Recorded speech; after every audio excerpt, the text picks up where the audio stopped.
Dah berbulan-bulan batuk mesti tak baik. Dah makan ubat pun mesti sama je.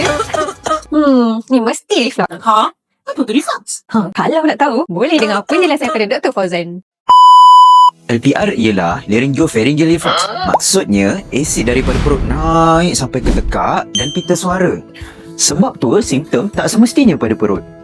Ramai yang sangka, ia cuma sakit tekak biasa. Kalau GERD, biasanya pesakit rasa pedih ulu hati, dada panas, rasa terbakar selepas makan. Tapi LPR pula, kita panggil silent reflux. Sebab asid boleh naik ke tekak tanpa simptom pedih dada yang ketara. Sebab tu, ramai yang tak sedar puncanya sebenarnya datang daripada perut. Saluran makan kita ada injap yang menghalang asid naik ke atas. Bila injap ni lemah ataupun longgar, asid boleh naik ke atas dan mengganggu tekak serta pita suara kita. Lama-lama boleh menyebabkan suara serak, rasa sangkut di tekak, harap berdehem.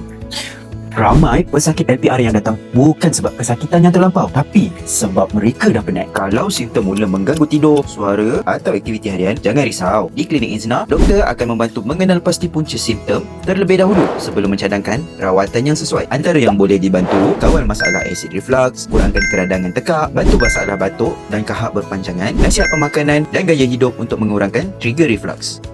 Kalau anda selalu batuk, tekak rasa berlendih, suara serak tak lega-lega, jangan tunggu lama-lama. Jom dapatkan pemeriksaan di klinik Izna.